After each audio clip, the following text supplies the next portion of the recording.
வணக்கம். சற்று முன் கிடைக்கப்பெற்ற ஒரு மிக மிக முக்கியமான செய்தி ஒன்று வெளியாகி உள்ளது.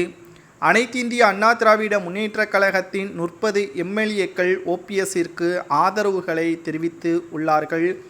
அனைத்து இந்திய அண்ணா திராவிட முன்னேற்றக் கழகம் 2026 சட்டமன்ற தேர்தலில் வெற்றி அடைய வேண்டும் என்றால் அதற்கு தொண்டர்களது முழுமையான ஆதரவு தேவை என்பது எடப்பாடிக்கு நன்றாகவே தெரியும்.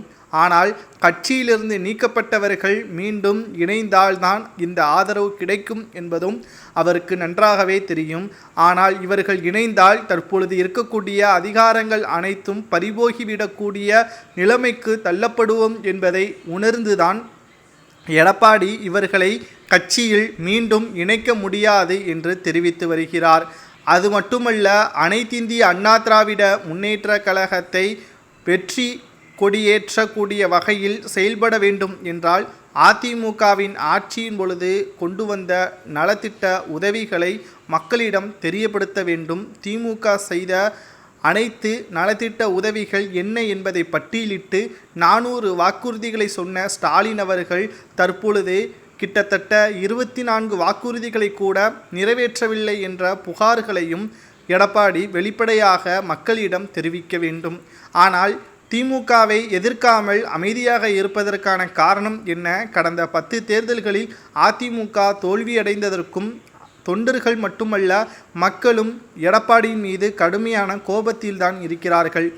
சரியான எதிர்க்கட்சி தலைவர் என்பதை உணர்த்தாமல் எடப்பாடி மௌனமாக பொம்மையாகத்தான் செயல்பட்டு கொண்டிருக்கிறார் என்றும் அதிமுகவின் எம்எல்ஏக்களை தற்பொழுது பேசும் அளவிற்கு எடப்பாடியின் செயல்பாடுகள் அமைந்திருக்கிறது. இதை சுட்டிக்காட்டும் விதமாகத்தான் ஓபிஎஸ்ஸுடன் ரகசியமாக பேச்சுவார்த்தையும் நடத்தியிருக்கிறார்கள் அதிமுகவின் தென் மாவட்ட எம்எல்ஏக்கள். அவர்கள் கூறுவது என்னவென்றால், தற்பொழுது நாங்கள் எம்எல்ஏக்களாக இருக்கிறோம். 2026 சட்டமன்ற தேர்தலில் மீண்டும் போட்டியிட்டால் நாங்கள் வெற்றி அடைவோமா என்ற சந்தேகம் எங்களுக்கே உள்ளது. காரணம், ஒரு தொகுதியில் அதிமுகவின் தொண்டர்கள் என்றால் ஒரே கூட்டமாக இதற்கு முன்பாக இருந்தார்கள். தற்பொழுது 3 அணியாக செயல்பட்டுக்கூடிய தொண்டர்கள் இருக்கக்கூடிய வகையில் நாங்கள் பிரச்சாரத்திற்கு சென்றால் பெரும்பளவு கூட்டங்கள் வரவில்லை என்றும் இதனால் எங்களது நம்பிக்கை இழக்கிறது என்றும் மக்களவை தேர்தலிலும் இப்படித்தான் இருந்தது என்றும் தற்பொழுது அதிமுகவின் தற்காலிக எம்எல்ஏக்கள் கூறி வருகிறார்கள்.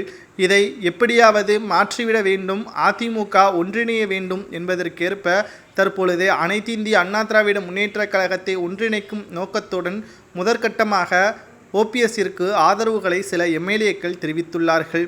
இதில் எடப்பாடி எதிர்ப்பு மீறிதான் இந்த சந்திப்பும் நடைபெற்றிருக்கிறது. வரக்கூடிய மாதங்களில் அதிமுகவில் சில மாற்றங்கள் நடைபெறலாம் என்றும் கூறப்படுகிறது.